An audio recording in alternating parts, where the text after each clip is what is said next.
የኢራን አብዮት ዘበኛ ወይም IRGC በአሜሪካ ወታደራዊ ይዞታ ላይ እጅግ ከባድና የተቀናጀ ጥቃት ሰንዝሯል። ይህ ጥቃት ቀደም ሲል ከነበሩት ግጭቶች ለየት የሚያደርገው ጥቃቱ የተፈጸመባቸው ቦታዎች ስልታዊ ጠቀሜታና የደረሰባቸው ጉዳት መጠነ ሰፊ ሲሆን የሁለቱ ሀገራት ፍጥጫ ወደማይለይለት ምዕራፍ መሸጋገሩን በግልጽ ያሳያል። በታሪክ ተመዝግቦ በሚቆይና የዘመናችን የጦርነት ጥበብ በሚፈታተንበት መልኩ ኢራን ኦፕሬሽን እውነተኛ ቃል ኪዳን 4 ምዕራፍ 98 በሚል መጠሪያ የጀመረችው ይህ መጠነ ሰፊ ዘመቻ በአሜሪካ ወታደራዊ መዋቅር ላይ ከፍተኛ ስንጥቅ ፈጥሯል። በተለይም በኩዌት በሚገኘውና ለአሜሪካ የክልሉ እንቅስቃሴ እንደ ማዕከል በሚያገለግለው አሊ አል ወታደራዊ የጦር ሰፈር ላይ የተፈጸመው የድሮን ጥቃት የአሜሪካን የአየር መከላከያ ስርዓት ጥሶ በመግባት 15 ወታደሮችን ለአካል ጉዳት ዳርጓል። ይህ ጥቃት በኩዌትና በኢራቅ ድንበር አቅራቢያ የሚገኝ ቁልፍ ስፍራ ኢላማ ማድረጉ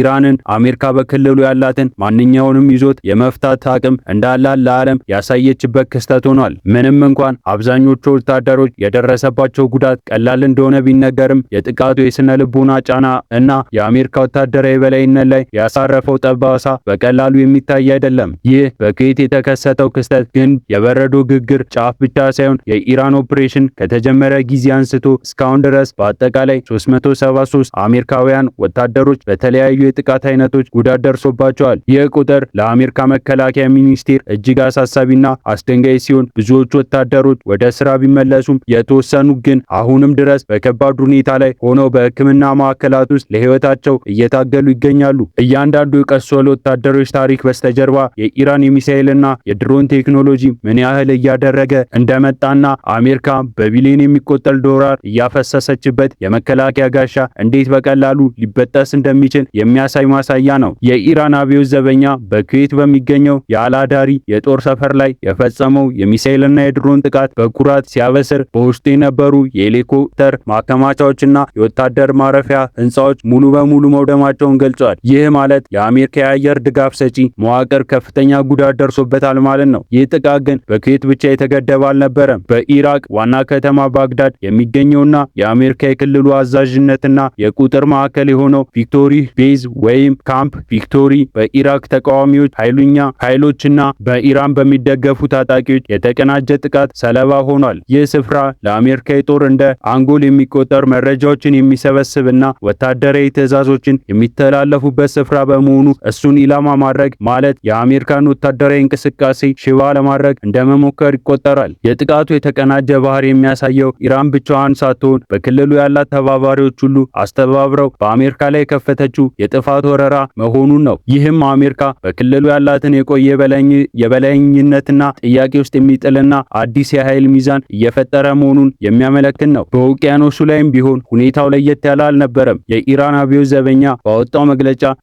የአሜሪካ ግዙፉ የባህር ላይ ጥቃት መርከብ LAG-7 በከባድ ጥቃት ተመታ ወደ ህንድ ውቅያኖስ ለማፈግፈግ ተገዳለች ብለዋል። ምንም እንኳን የአሜሪካ ማዕከላዊ እዝ ወይም ሴንትኮም ይህንን መረጃ ለማስተባበልና ውሸት ለማለት ቢሞክርም የኢራን ወገን ግን ጥቃቱን በስኬት መጠናቀቁን በጽኑ ያምናሉ። ይህ የባህር ላይ ፍጥጫ በዓለም አቀፍ የንግድ መስመሮች ላይ ከፍተኛ ስጋት የፈጠረ ሲሆን የኢራን የባህር ኃይል አቅም ምን ያህል ርቀት መጓዝ እንደሚችልና የአሜሪካን የባህር ላይ አውራነት እንዴት እንደሚገዳደር ያሳየ አጋጣሚ ነው። በባህር ላይ የሚደረገው ይህ ድብቅና ግልጽ ጦርነት የአሜሪካን የጦር መርከቦች ለኢራን ሚሳኤሎች ተጋላጭ መሆናቸውንና የባህር ላይ የበላይነት ታሪክ እየቀየረ መሆኑን ይጠቁማል። በአየር ላይም ቢሆን የኢራን የመከላከያ ስርዓቶች አስገራሚ ውጤቶችን እያስመዘገቡ መሆናቸው ተዘግቧል። ኢራን እንደ MQ-9 ያሉ ውድና ዘመናዊ የአሜሪካ ሰላይ ድሮኖችን እንዲሁም የእስራኤልን ሄርሜስ 900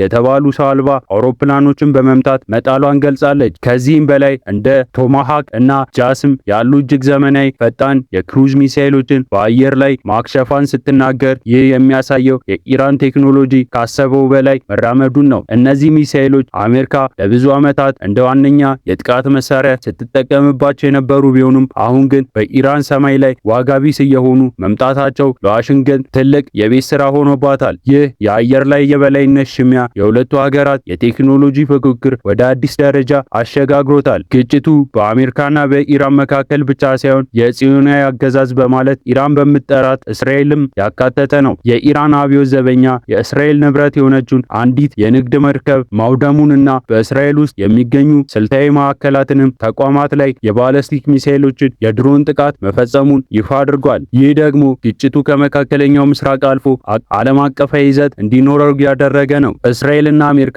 በዚህ ረገድ ያላትን ጥብቅ ትብብር በኢራን በኩል እንደ አንድ ጠላት እንዲያዩት አድርጓቸዋል። ኢራን የምትሰነዘረው እያንዳንዱ ጥቃት ለእስራኤልም ሆነ ለአሜሪካ እኩል የሆነ ጥፋት መልእክት ይዞ የሚመጣ ነው። ለዚህ ሁሉ ግጭት መባባስ እንደ ምክንያት የሚጠቀሰው ደግሞ የአሜሪካ ፕሬዝዳንት ዶናልድ ትራምፕ ቀደም ሲል የሰጡት ማስጠንቀቂያና ዛቻ ነው። ትራምፕ ኢራን ከጥፋቷ ካልተመለሰችና አዲስ ስምምነት ላይ ካልደረሰች የሀገሪቱን የኃይል መሰረተ ልማቶችና የሲቪል ተቋማትን ኢላማ እንደሚያደርጉ አስታውቀው ነበር። ይህ ዛቻ በኢራን በኩል እንደ ቀጥተኛ የጦርነት አዋጅ ተቆጥሯል። የኢራን ከፍተኛ ባለስልጣናት በሰጡ ምላሽ በኢራን የኤሌክትሪክና የኃይል መሰረተ ልማት ላይ የሚሰነዘረው ማንኛውንም ጥቃት መላውን ቀጠና ወደማያረጋና ትርምስ ውስጥ እንደሚከት አስጠንቅቀዋል። ኢራን ይህንን ማስጠንቀቂያ በተግባር ለማሳየት ነው ኦፕሬሽን እውነተኛ ቃል ኪዳን 4 የጀመረችው። የኢራን መልእክት ግልጽና ቀጥተኛ ነው። መባባስ በመባባስ ይመልሳል የሚል የአሜሪካን አንድ እርምጃ ወደፊት ከመጣች ኢራን 10 እርምጃ